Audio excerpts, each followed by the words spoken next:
गुड़िया की कहानी जो एक छोटी सी बच्ची पर आधारित है।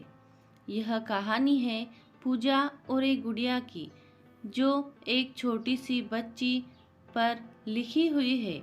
एक दिन की बात है जब पूजा पार्क में टहलते हुए जा रही थी, तभी उसे एक रोती हुई बच्ची मिली। पूजा ने उससे रोने का कारण पूछा तो लड़की ने बताया कि वह जिस गुड़िया से खेल रही थी वह इसी पार्क में कहीं खो गई है। पूजा ने उस बच्ची को उसकी गुड़िया ढूंढ लाने का आश्वासन दिया, जिससे वह बच्ची चुप हो गई। पूजा ने गुड़िया ढूंढने के लिए समय मांगा और फिर दूसरे दिन गुड़िया लाने का वादा करके वहां से चली गई। पर गुड़िया ना तो पूजा को मिली और ना ही उस बच्ची को।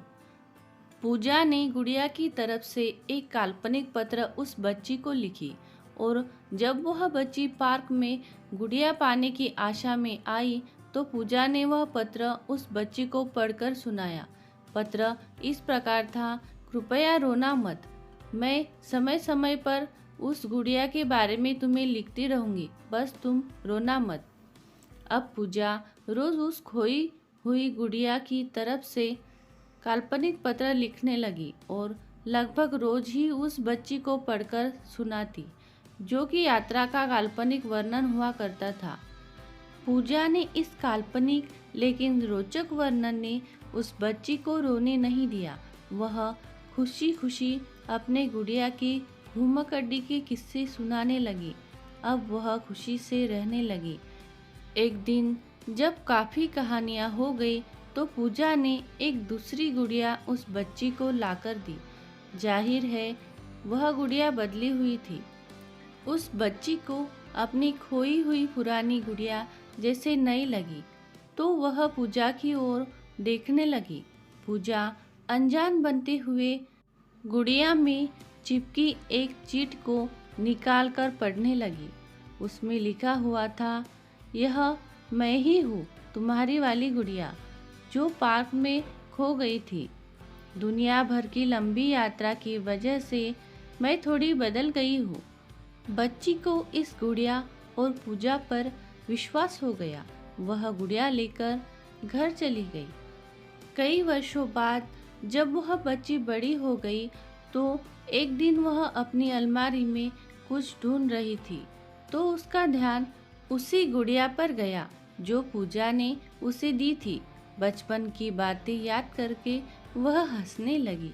उसे समझ आ चुका था कि पूजा ने कैसे उसका मन रखा।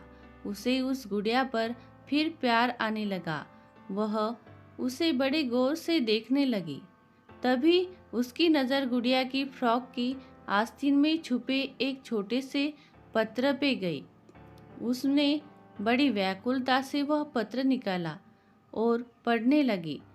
पत्र में संक्षेप में यह लिखा हुआ था कि हर वह चीज़ जिससे तुम प्यार करती हो कभी न कभी तुमसे खो ही जाएगी और जो तुम्हारे पास होगी वही तुम्हारे लिए सच्चे रूप में बनी होगी।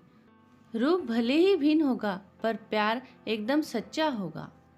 इस कहानी से यही सीख मिलती है कि जीवन में किसी के चले जाने से या कुछ खो जाने से हम अक्सर उदास हो जाते हैं।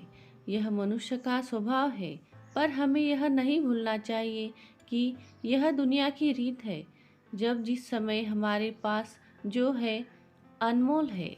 दोस्तों, मुझे आशा है कि यह कहानी आपको पसंद आई होगी और इससे जीवन में नई सीख मिली होगी। कहानी पर आपकी राय कमेंट बॉक्स में जरूर दें और पसंद आई हो तो लाइक, सब्सक्राइब और शेयर करना ना भूलें। बेल आइकन वाला बटन भी दबाएं ताकि आपको नई कहानियों की नोटिफिकेशन मिलती रहे। धन्यवाद।